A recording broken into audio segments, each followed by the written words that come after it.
Ngayon, magdadalawang linggo na, kung hindi ako nagkakamali, ang Senate President Alan Peter Cayetano. Pero until now, ay patuloy pa rin pong umuugong itong usap-usapan na magkakaroon ng mga panibagong pagpapalit ng liderato. Lalo na't may pahayag kamakailan itong si Senator Ping Lacson. Sabi niya, expect daw natin yung fireworks. Asahan po yung pagbabago, panibagong coup sa loob po ng Senado. Ano ho yung masasabi dito? Yun nga ho, nakakalungkot nga po, 2 linggo pa lamang yung liderato ni Senate President Alan Peter Cayetano, pero tila baga, dito mo makikita na kung saan, politika din naman yung paraan kung paano yung pagpapalit, pero wala na ba talagang pagkakataon para mabigyan man lang ng chance si SP Alan Cayetano upang mapatunayan ang kanyang liderato? Kasi kung titignan natin, ano ba yung intention kung bakit gusto nila magpalit? At nakikita natin na ito ay napipinto base sa kung paano yung proseso o yung pagtingin doon sa darating na impeachment trial at yung flood control program. Yan lang naman yung dalawang bagay na nakikita natin bakit gustong-gusto nilang magpalit ng Senate leadership. Nakaka-importante din tignan natin is napakanipis nung paraan din kasi nung unang pagpapalit 13-11 at lalo na ngayon yung alam naman natin yung nangyari kay Senator Bato, nalagasan yung mayorya ng isang miyembro na kung saan 12-11. So talagang kung titignan natin, napakanipis niyan, pero beyond the politics, ang tinitignan natin dito ay yung prudence man lang ng mga nasa minority members na kung saan ganito na ba talaga every now and then kapag tingin natin may politika, palit kaagad tayo ng miyembro ng ang Senate President. So yun yung mga nakikita ho natin na na sitwasyon dito po sa ating Senado ngayon. Opo, pero paano ito nakakaapekto itong papalit-palit ng leadership diyan sa loob ng Senado, Prof? Well, una ho sa lahat, malaki yung epekto nito sa pagkakataon na kung saan yung mga legislative work ho nila ay hindi na ho nila nagagampanan na maayos. Kasi tandaan ho natin, sa kada pagpapalit ho ng Senate President, nagbabago din ho yung mga committee chairs natin ho. So yung mga committee chairs, nakabase ho doon sa spoil system na kung saan siyempre bumoto ka, nandirito ka, hindi na rin din ho nakikita ito sa pagkakataon na alam o marunong talaga yung Senate, yung senador doon sa committee na kanyang hinahawakan. So nagiging political accommodation siya. Ikalawa, pagpasok ng impeachment trial na yan, ilan na lang yung makikita nating legislative work na magagampanan nila dahil kakainin yung oras ng mga mambabatas patungkol dito na naman sa impeachment proceeding. So napaka gulo at hindi lang ho yan, yung perception ho ng international community na mayroon hong political instability in our country. Hindi na nga gumagana o may challenge na nga sa governance pagdating sa executive. At ito pa ngayon yung pagpapalit every now and then ng Senate leadership. So, 2 linggo lang, magpapalit na naman. So, nakakalungkot kung ang motibo o ang agenda politika, hindi ho ba? Opo. Pero so far sa assessment po ninyo, kahit sa loob ng 2 linggong pamumuno ni Senate President Alan Peter Cayetano, ay kontento ho ba kayo sa kanyang pamamahala sa ngayon, lalo na sa pag-handle po nitong tensyon, gulo dyan sa loob ng Senado? Well, of course, yun nga rin din, hindi pa naman natin pwedeng sabihin na conclusive na yung pagkakataon na kung saan meron na talagang definite na findings doon. Under investigation pa rin din naman siya. So, bakit hindi mo nabigyan ng pagkakataon paano i-handle ni Senator Alan Peter Cayetano ito? Ako, pangalawa pa nakikita ko, wala akong nakikitang iba bukod doon sa iba pang mga abogado. Dahil ito, lilima lang yung abogado natin dito sa Senado na kung paano yung mag-handle ng impeachment trial. Of course, ipinupush nila si Senator Win Gatchalian. And we don't have anything against Senator Gatchalian. Magaling si Senator Win. Nakita natin yung performance niya dun sa pagdinig ng budget. Pero ibang klaseng usapin dahil ang pagpasok ng impeachment, ang pinag-uusapan dyan is yung rules at saka yung procedure na kung saan kahit na sabihin mong meron kang consultant, merong nag-guide sa iyo, pero pagdating doon, yung wisdom mo bilang isang seasoned lawyer and being a lawyer is very important because this is beyond the political aspect, may legal proceedings ka dyan. So mahalaga yan na dapat ang nag-handle niyan abogado at abogado rin. Ang problema kasi masyadong divisive at masyadong nagiging divisive at divisive basically and polarized na itong sitwasyon dahil tinitignan na dahil ito Duterte Black, ito luminya yung mga administrasyon Pinklawan Black. So yun yung nakakalungkot ko dito sa buong pagkakataong ito masyado ng kinain ng politika at masyado ng polarize yung mga senador natin na hindi na nakikita na ano ba talaga yung para sa taong bayan. Ano ba talaga yung nangyayari doon sa kondisyon ng ating mga taong bayan. Opo. At sa tingin po ninyo, solid pa rin ba yung 13 senador na nasa majority ngayon considering sa mga kinakaharap po nilang mga kaso at kontrobersya? Tingin ko solid pa rin din naman. At ito yung pinakamalaking hamon sa 13 na yan. Pagpalagay na natin 12 dahil talagang medyo hindi ko alam kung paano pa makaka-perform si Senador Bato in light ng nangyayari sa kanya. Pero yung 12 na yan, tingin ko it would either make or break them.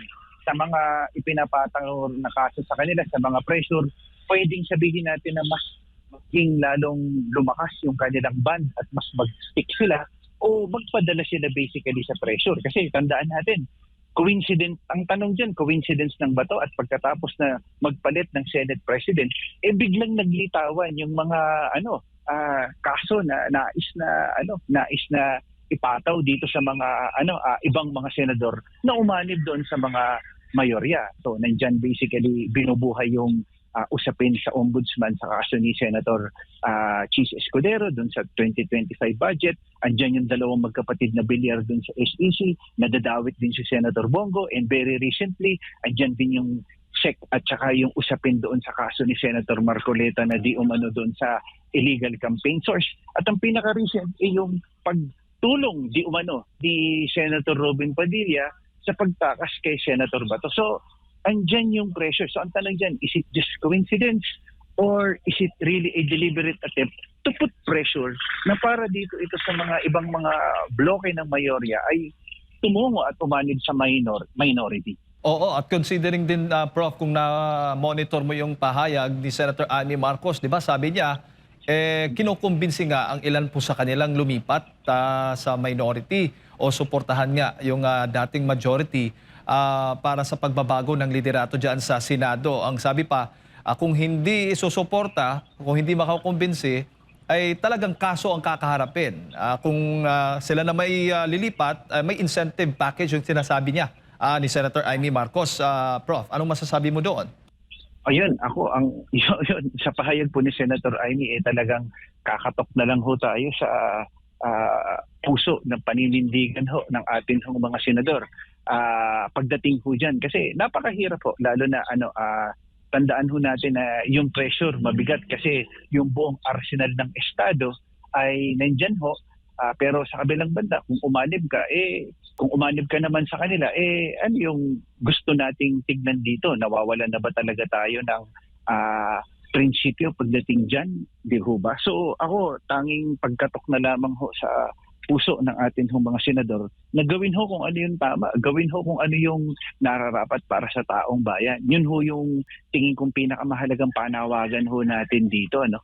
Opo, opo. At nabanggit mo niya kanina, yung isa sa mga possible na intensyon o agenda nga sa likod nga ng umuugong na panibagong kudita sa loob ng Senado, bukod sa impeachment, ay sa tingin po ninyo, ay isa rin ho ba sa nakikita po ninyo ang pagbabago ng ating saligang batas? Meron nga sabi si Senator Amy Marcos at binanggit din ito kahapon doon sa Rage Coalition program sa Davao o sa Mindanao, Prof, ni Mayor Baste Duterte na merong isinusulong na CONAS o Constitutional Assembly para i-extend ang termino ng mga politiko. At meron ngang sabi ni Senator Amy kahapon or yung kamakailan ay nagkaroon daw ng pagpupulong.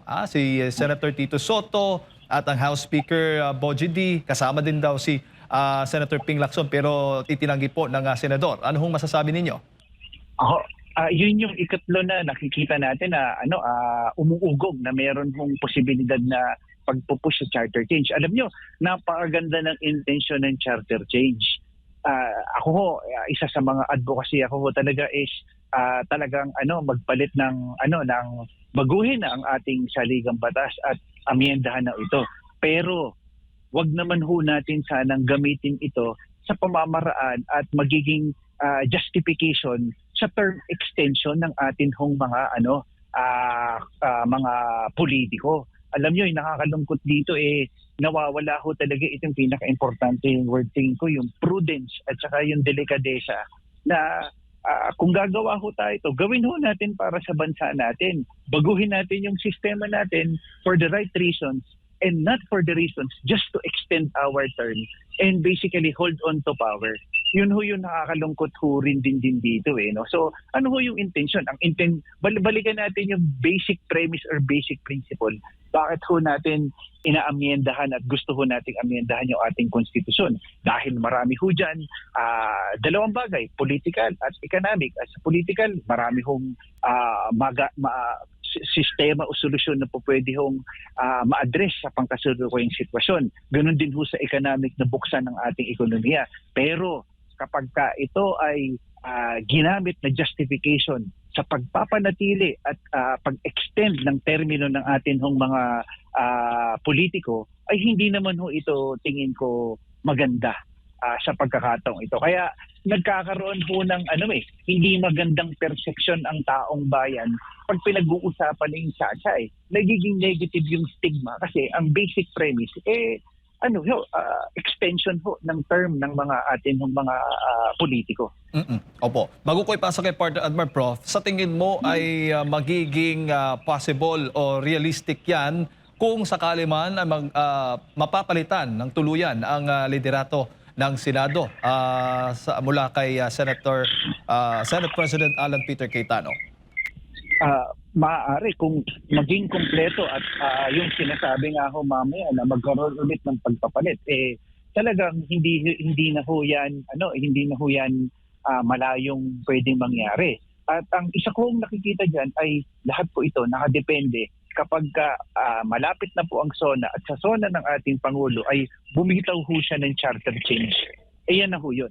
So ang hudyat ho na ito ay validation po na talagang meron hong ganyan is kapag may kumpas o meron hong direktiba na nanggaling mismo sa ating Pangulo sa susunod na SONA na mabanggit niya ho yan.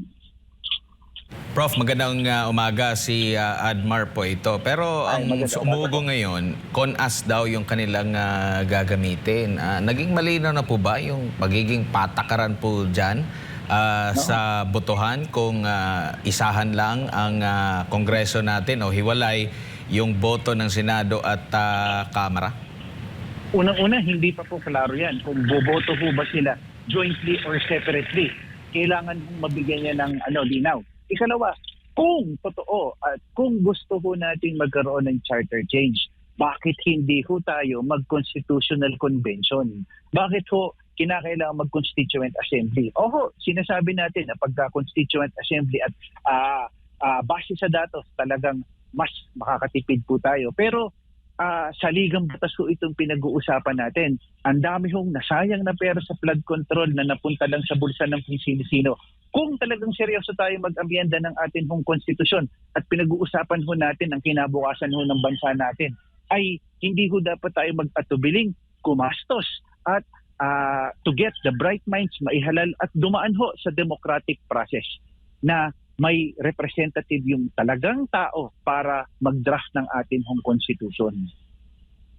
Opo, at kung sakaling maisulong itong CONAS at magiging hiwalay ang boto ng Senado at Kamara, mahihirapan pa rin sila, Prof, sa kanilang isinusulong lalo na yung term extension pagdating sa Senado. Oho, alam nyo, ang pinakahamon ho dyan is makukumbinse. Kasi very enticing Kung ako re-electionist sa 2028 at kung halimbawa re-electionist ako at ang nasa harapan ko ay ang impeachment, boboto ba ako na pabor o against the impeachment of VP Sara na nakikita ko na ang laki ng voting base ni VP Sara na hindi naman yan kaila sa Mindanao at parte ng Visayas. So, magdadalawang isip ako kung magte-2028, yan ba kukunin ko o susuportahan ko yung Chacha na mag-i-extend ako, let it wither out, or talagang boboto ako na hindi talaga alinsunod doon sa impeachment. So, very enticing lalo na doon sa mga re-electionist senators. Prof, sakali man na mangyari itong umuugong na CONAS, ano ang magiging role or papel or pwede bang mag-oppose din dito ang ating mga kababayan considering naging hindi pa makalimutan natin yung nangyari sa Marcos Senior Administration na talagang ninais na mahaba ang kanyang pamumuno at ito rin yung ginawa noon na posibleng gawin din ngayon. Ano ba ang maaring hakbang na gagawin? Maari bang magsabi ang ating mga kababayan na hindi pwedeng isulong yan? Alam niyo, nakakatawa nga ako, Sir Edmar, yung mga kritiko dati ng panahon ni Pangulong Duterte na talagang sinasabi, ina-attempt pa lang noon. Mula nga na natatandaan ho natin, bumuo siya para tignan yung ating evaluate yung 1987 Constitution, mag-shift tayo sa federalismo, and so on and so forth, hanggang nag-push tayo sa surgical amendments na lang. Lahat naman ito hindi ipinush dahil naramdaman ng ating Pangulo, former President Rodrigo Duterte noon, na ito ay hindi talaga prioridad at tumama yung pandemic sa pagkakataong yon. Hindi ho ba? Hindi ipinilit ni Pangulong Duterte. Ngayon, ang number one ng mga kritiko dito ay yung mga kritiko na, yung sinasabing term extension. Tignan natin ngayon yung mga hanay ng mga nandoon sa kritikong ito, yung mga nandyan sa Dilawan, yung mga nandyan sa Liberal na number one na nag-o-oppose na nung panahon na yon na ano ang positioning nila pagdating dyan. Bakit ho tila tahimik sila pagdating dyan dito sa alingasngas na to? At identified naman ho natin itong mga individuals na to na pagka sila ay sumuporta, what does that mean? That only means na very political in nature, hindi nila tinignan yung konsiderasyon noon na structural o systemic yung paraan dahil kailangan natin. Pero ngayon is kakainin lahat ang prinsipyo. Kakainin lahat ang ang ipinaglalaban para lang hindi makaupo talaga ang Duterte at magkaroon talaga ng term extension. At the end of the day, it's always power, Sir Admar. Opo, lipat po ako dito naman sa umuusad na anti-dynasty bill dyan po sa Kamara, itong House Bill number 8389 kasi ang debate talaga dito merong anti-political dynasty na mga kataga sa ating konstitusyon pero yung mga patakaran mismo wala. Pero nakikita mo ba na mai-eliminate nitong House Bill 8389 itong dinastiya sa politika po, Prof? Hindi ho.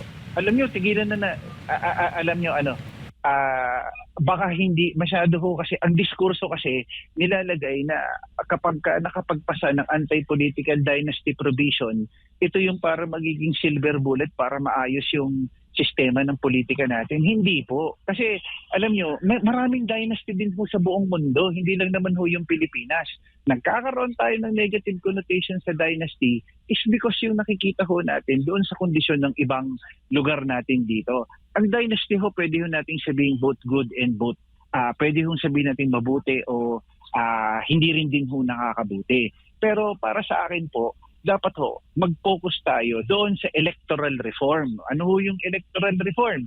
Baguhin ho natin yung sistemang electoral sa ating bansa. Unang-una ho, Sir Edmar, pwede ho dapat tayo magkaroon ng tinatawag na democracy fund. Ano ho itong democracy fund?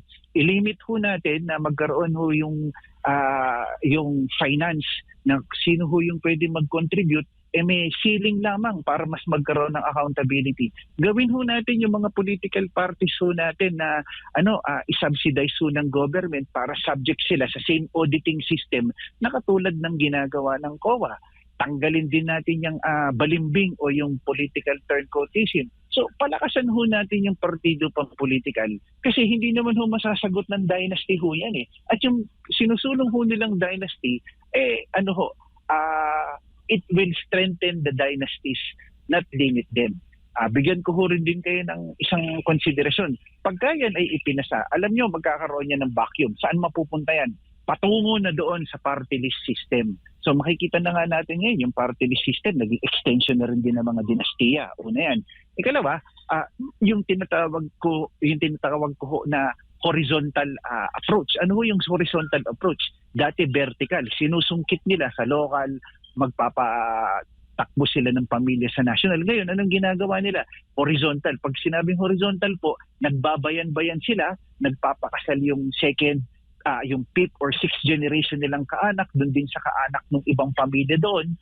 Intermarriage basically po, or nagsisettle sila sa ibang lugar, creating other dynasties from other places. Ito na ho ang phenomena na nangyayari ngayon. So nagkakaroon na ho siya ng vacuum. Hindi ho siya silver bullet na masasagot ko yung ating hong problema.